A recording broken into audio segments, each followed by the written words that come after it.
AITA for ruining my girlfriend's New Year's resolution by refusing to break up? Her family stared at me. I finished my glass of champagne and said, "Congratulations." I walked away and made a single, discreet phone call. Later that night, when she reached into her coat pocket, the look on her face made it clear something had changed.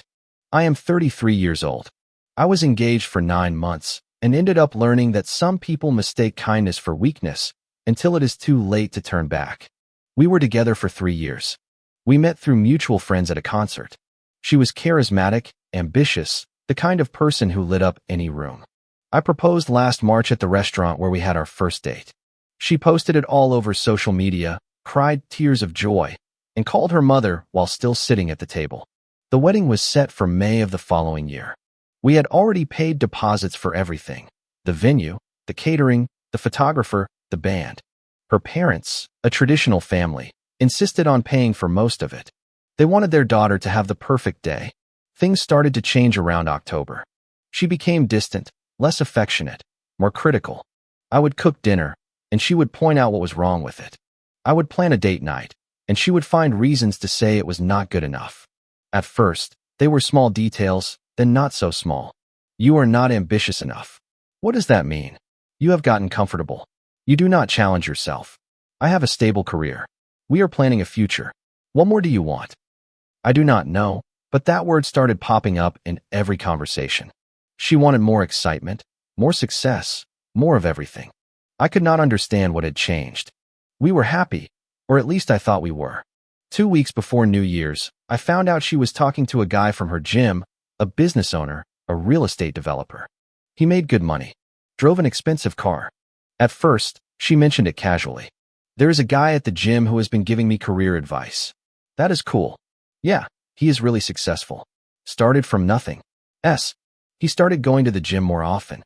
5 days a week, then 6. She would come home full of energy, talking about her workouts, the people she met there, and him. I asked her directly, "Are you interested in this guy?" "What?" "No, he is just a friend." "Are you being paranoid?" "I am not. You talk about him all the time because he is interesting, successful. He is making something of his life." I did not say the unspoken part, but I did not need to. She got defensive. She said I was insecure, that I did not trust her, that she had a right to have friends. I backed down. I convinced myself I was overreacting. Her parents invited us to their New Year's Eve party. It was an annual tradition, a big gathering with family, close friends, and neighbors. A formal event with champagne. Her dad always gave a speech at midnight. We went together on December 31st. She was quiet in the car. I tried to make small talk. "Everything okay?" "Yeah. You seem off. Just tired." "We do not have to stay late." "I want to stay. I need to talk to my family about something." "About what?" "I will explain later." The party started at 8 p.m. Her parents' house was decorated as always. Strung up lights, a champagne fountain, catered snacks, people everywhere. I knew most of them, made the usual small talk. Her mom gave me a hug and asked about the wedding preparations. "Everything is on track," I told her. "The venue is confirmed, just waiting on the RSVPs. I am so excited. You two are perfect together." I smiled, but I did not feel perfect. I felt like something was breaking and I could not fix it. My girlfriend spent a good part of the night talking with her sister in a corner. The conversation looked intense. I caught snippets. Her sister seemed shocked, constantly shaking her head. My girlfriend was determined. At 11:30 p.m., her dad called everyone into the living room. Time for the traditional pre-midnight speech. He thanked everyone for coming. He talked about the year, about family, about new beginnings. And of course, we are so happy about the wedding in May. My daughter and her wonderful fiancé. Everyone raised their glasses. I raised mine, but my girlfriend was staring at the floor. Her dad noticed. "Honey, is everything all right?" She looked up, took a deep breath. "Actually, I need to say something." The room fell silent. Her mom looked worried. Then, she turned to everyone. "I have been thinking a lot about my life, about what I want, about my future." My stomach sank. I knew what was coming before she said it. My New Year's gift to myself is a separation. The entire family looked at me as if I had done something wrong, as if this was my fault. I just stood there, holding my champagne glass, feeling about 30 pairs of eyes on me. I downed it in one gulp. I set the glass down carefully on a table and looked at her. Congratulations. Her mom put a hand to her mouth. What? My girlfriend kept her eyes on me. I need space. Time to figure things out. We are going to postpone the wedding. Postpone or cancel, I do not know yet. And you decided to announce this at your parents' New Year's party in front of everyone. I needed to be honest. I could not start another year living a lie. A lie. Right. Her dad stepped forward. Son, maybe we should discuss this in private. There is nothing to discuss, I replied. She has made her decision. In front of all of you. Nice and public. I looked at my now ex-fiancé. Anything else you would like to announce while everyone is still here? Do not be like that. Like what? Shocked? Humiliated? Take your pick. Her sister tried to intervene. Maybe everyone should just calm down. I am perfectly calm. I pulled out my phone. Excuse me. I need to make a call. I stepped out onto the patio. The cold air hit me like a slap in the face. I called my brother. He answered on the second ring. Hey, happy almost New Year. I need you to do something for me. What happened? She just announced she wants a separation. At her parents' party. In front of everyone. Are you kidding me? I wish. Listen, remember those documents I asked you to hold on to? The ones for the prenup. Yeah. I want you to file them as soon as the holiday is over. And talk to our lawyer about the joint accounts. You want to freeze everything? I want to protect what is mine. She blindsided me. I am not going to give her the chance to do it financially, too. Got it. I will handle it. Are you okay? No. But I will be. I hung up. I stood there for a minute. I heard the countdown starting inside. 10, 9, 8. Shouts of celebration. 7, 6, 5. The new year was coming. 4, 3, 2. Everything was changing. 1. Fireworks went off in the distance. I went back inside. My ex was hugging her mom. Her dad was opening more champagne. Her sister saw me and looked away. I grabbed my coat from the closet. Where are you going? I looked at my ex. Home. This is not your home now. I am gone for the weekend. You do not have to leave tonight. Yes, I do. I do not stay where I am not wanted. That is not fair. None of this is fair. But it is happening. I put on my coat. Enjoy your separation. I hope it is everything you wanted. I walked out, got in my car, and drove home. Our apartment. It was not ours anymore, just a place where I needed to pack up my things and leave. Update 1. I did not sleep that night. I sat on the couch until the sun came up. I started making lists. What was mine, what was hers, what we bought together. How to divide 3 years of a life I thought we were building together. My brother called at 8 a.m. The lawyer's office opens at 9 a.m. I will meet you there. Thanks. How are you holding up? Barely. The lawyer was someone I had consulted before we got engaged. I had wanted a prenuptial agreement. My fiancée was offended. She said it meant I did not trust her, that I did not believe in us. I dropped it to keep the peace, but I kept the paperwork. Just in case. The lawyer reviewed everything. You are not married yet, so this is simpler than a divorce. But there are joint accounts, a joint lease, and shared assets. I want to separate everything immediately. She will have to agree to it. She announced our separation in front of 50 people. I do not think she is going to fight over dividing assets. Maybe. But people who ask for a separation sometimes change their minds when they see the financial impact. Then she should have thought of that before humiliating me in public. We spent 3 hours going over documents, the joint checking account, savings, credit cards in both our names, the apartment lease, everything.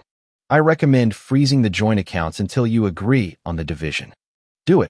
When do you want to tell her? She will notice soon enough. I went back to the apartment and started packing. My clothes, my books, my electronics, personal items, everything I had brought into the relationship. It took me 4 hours to put my life into boxes. I called a moving company.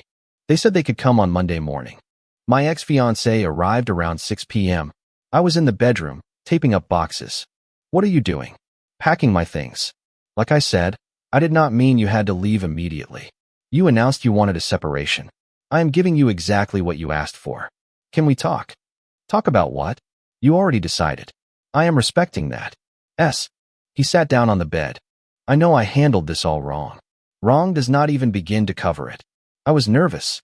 I thought having my family there would make it easier. Easier for whom? For me? No. I am sorry.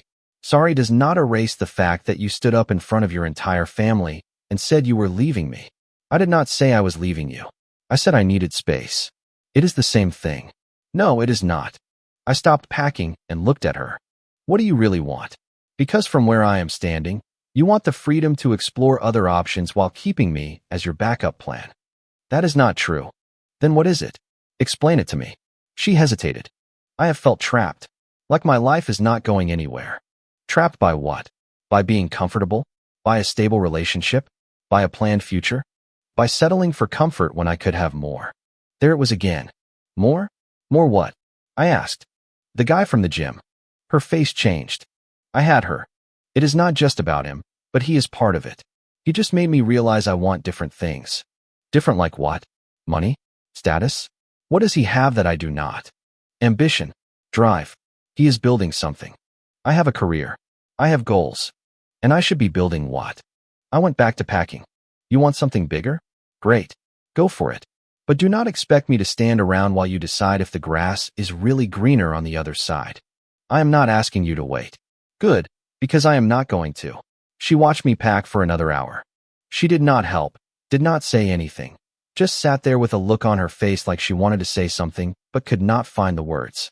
When I was done, I stacked the boxes near the door. 14 boxes in total. 3 years compressed into cardboard. The movers are coming on Monday at noon. I will be gone by then. Where are you going? My brother's place. Until I find my own. What about the apartment? The lease is in both our names. I will talk to the landlord about getting my name removed.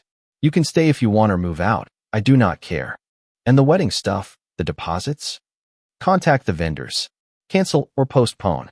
I do not care. Just leave me out of it. She started to cry. I did not want it to be like this.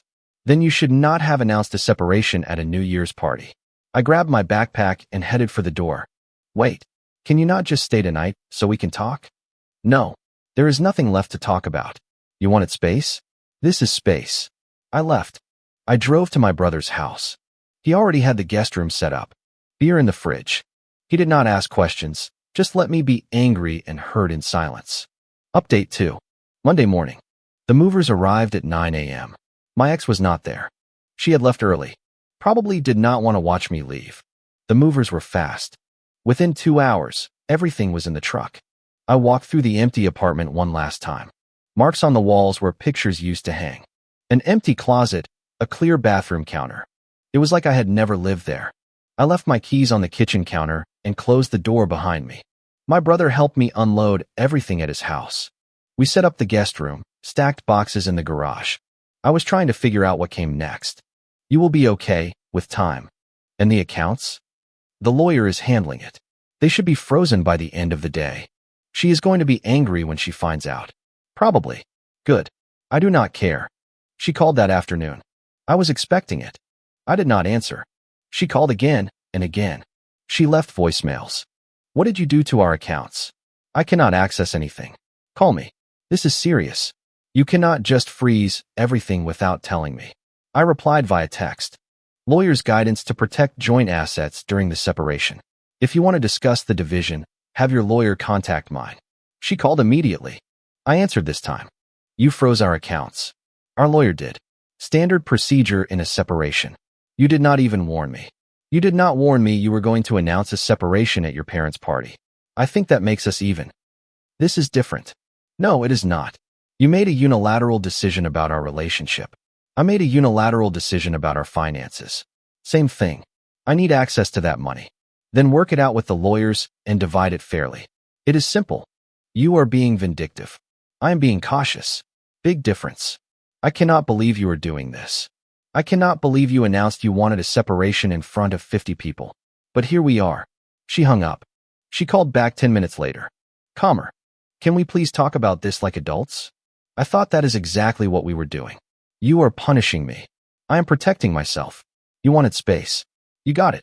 But that does not mean you get to use joint money without limits while you decide what to do with your life. So what am I supposed to do for money? You have a job. Use your salary. It is not enough. Then get a better job or ask the guy from the gym for help. He is so successful and ambitious. Maybe he can sort it out for you. Silence. So is that what you want? What I wanted was a partner, a marriage, a future.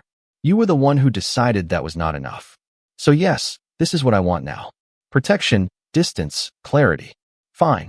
My lawyer will contact yours. She hung up. She did not call again. Update 3. Her parents called on Wednesday. I thought about not answering, but decided to get it over with. Hello. Son. We need to talk. I am not your son-in-law anymore. Fair enough, but we still need to talk. Can you come over? What for? Because my daughter is very upset and confused, and I am trying to understand what happened. What happened is that she publicly humiliated me, and now there are consequences. Is that it? Is there more? Yes, because from my perspective, she announced a separation in front of everyone. I left like she wanted, and now she is upset because I protected myself financially. What exactly am I missing? Her side of it. I do not care about her side. She did not care about mine when she blindsided me at your party. That is fair, but would you at least come talk to us? Her mother is very upset. We are trying to help. I sighed. Fine. When? Tonight. 7 o'clock. I will be there. I arrived at 6:55. Her mom answered the door, her eyes swollen. She had clearly been crying. Thank you for coming. I nodded. They led me to the living room, the same room where, 5 days earlier, she had announced our separation. It felt like a lifetime ago. Her dad poured coffee. Her mom sat wringing her hands. I remained standing. Where is your daughter? At her sister's house. We wanted to talk to you first. About what? Her mom started. About what really happened. About why she said what she did. She already explained it to me. She wants more. Bigger. Better. More ambition. Apparently, I am not enough. That is not what she told us. Then what did she say? Her dad leaned forward. She said she has been having doubts for months. That she loves you but does not know if she is still in love with you. And that she met someone who made her question everything. The guy from the gym. Yes. But she says nothing physical happened, just emotional. Oh, much better. Her mom winced. She made a mistake, and she sees that now. Now? After I moved out of the house, after I protected our finances, after she faced real consequences? Now she sees it. She is young. She is 31. That is not young. That is old enough to know you do not humiliate your fiancé in front of his entire family just because you are having doubts. Her dad nodded slowly. You are right. What she did was wrong. We told her that. Great. I am glad we agree. But she is our daughter. We love her. We want to help her fix this. There is nothing to fix. She made a choice. What if she wants to unmake it? I looked at both of them. Then she should have thought about that before. You do not blow up someone's life and then act surprised when they do not stick around to help you clean up the mess. Her mom started to cry. Please, just talk to her. Hear what she has to say. What for? So she can say she is sorry, that she regrets it, that she wants another chance. Yes, exactly that. No. Why? Because even if I believed her, which I do not, I could never trust her again. Every time she was late, I would wonder if she was with him. Every time she went to the gym, I would imagine her running into him. Every time she was distant, I would think she was having doubts again. That is not a marriage. It is a prison. Her dad ran a hand over his face. So that is it. 3 years, and it is over? 3 years, and she was the one who decided to end it. I am just respecting her decision. I stood up. Thank you for the coffee, but I have to go. Her mom walked me to the door. Please reconsider. She loves you. Maybe, but not enough. And I am done being someone's backup plan while they see if they can get something better. I left. I drove back to my brother's house. I felt empty. I was not angry anymore, just hollow. Update 4. Friday morning, my ex-fiancée showed up at my brother's house. 8 a.m. I was having coffee when the doorbell rang. My brother answered it. She is here. Tell her to leave. I think you should talk to her. I do not. Just 5 minutes. Then I will make her leave if you want. I sighed. I went to the door. She was there, looking exhausted.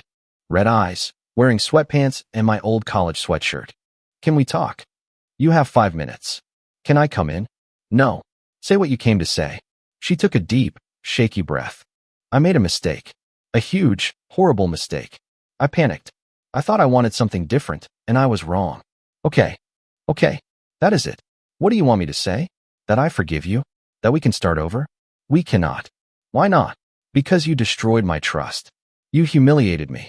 You chose the worst possible way to tell me you were unhappy, and now you want me to just forget it because you changed your mind. I do not want you to forget. I want you to forgive. I cannot. Why? Because forgiveness requires trust, and I do not trust you anymore. She started to sob. I love you. I know I screwed everything up, but I love you. You love the idea of security. You love not being alone. But you do not love me. If you loved me, you could not have stood up in front of everyone and said you wanted to leave. That is not fair. None of this is fair, but it is the truth. What about the wedding and everything we planned? Cancel it. I already told you. Talk to the vendors, see what you can get back. Move on. I do not want to move on. You should have thought of that on New Year's Eve. She reached into her coat pocket and pulled out the engagement ring. My grandmother's ring. The ring I had given her when I proposed. I want you to have this back. I took the ring and looked at it. 3 generations of my family had worn that ring. Now it was just a symbol of something that died in a living room on New Year's Eve. Thank you. That is it. Thank you. What else do you want me to say? That I will think about it. That maybe in a few months we can try again? No. Please. I am begging you. You made your choice. I am making mine. We are done. She stood there for another minute, crying, waiting for me to change my mind. I did not. Eventually, she turned, walked to her car, and drove away. I went back inside. My brother was in the kitchen. That was rough. It was. You okay? I will be. I looked at the ring in my hand. My grandmother wore it for 50 years. My mother wore it for 30. My fiancé wore it for 9 months. I put the ring in a box, locked it, and put it away. Maybe one day I will give it to someone who really means it when she says yes. Final update. It has been 3 months. The wedding was officially canceled. We lost about $10,000 in deposits. I split the loss with her parents. They insisted on paying their share, even though I told them they did not have to. Her mom sent me a card last week. She apologized, said they miss me, and said they always considered me part of the family. I did not reply, not out of anger, just because there was nothing left to say. My ex-girlfriend tried to contact me twice, once through her sister and once through a mutual friend. Both times, she asked if I would be willing to talk. Both times, I said no. I heard through friends that she and the gym guy dated for about a month after our breakup. Apparently, he was not as interested once she was actually available. He was the kind of man who enjoyed the chase. When the challenge was gone, he lost interest. She is apparently a wreck. Her sister told my brother, who told me. She regrets everything. She wishes she could go back. She knows she destroyed the best thing in her life. A small part of me feels sorry for her. The rest of me remembers standing in that living room, surrounded by her family, as she announced she was leaving me. It remembers packing 3 years of my life into 14 boxes. It remembers sleeping on my brother's couch because I had nowhere else to stay. I am in my own apartment now. It is small, 1 bedroom, but it is mine. No shared accounts, no joint lease, no wondering if the person I am building a life with will suddenly decide it is not enough. I am not dating anyone. I am not ready. I might not be for a while, and that is okay. The ring is still in the box. Maybe I will pass it on to my brother if he proposes to his girlfriend one day, or maybe I will save it for a future nephew or niece. Either way, it is not going to someone who thinks love is a backup plan. The quiet phone call I made on New Year's Eve protected me not just financially, but emotionally. It was the moment I decided I was worth more than being someone's safety net while they looked for something better. That night, weeks later, when she reached into her coat and pulled out a ring she no longer had a right to wear, the look on her face showed that something had changed. But it was not the ring, or the accounts, or the apartment. It was me. I finally learned that the worst thing you can do is make someone a priority while they treat you as an option. Comment. Kindness is a beautiful strength, and it's at its truest when you extend it to yourself, too. Setting firm boundaries is not about pushing people away. It is about honoring your own worth. You always deserve to be a priority, never just a convenient option. Sometimes the hardest goodbye is the first step toward genuine inner peace. True healing begins when you stop trying to repair what someone else broke and start mending yourself. We are not responsible for the choices others make, but we are responsible for protecting our own hearts. A healthy relationship should feel like a safe harbor, not a constant storm. Letting go of a painful past creates space for a beautiful future to grow. I hope this reminds you to choose your peace and never settle for less than you deserve. If you liked it, don't forget to leave a comment and support the channel by subscribing. See you in the upcoming stories.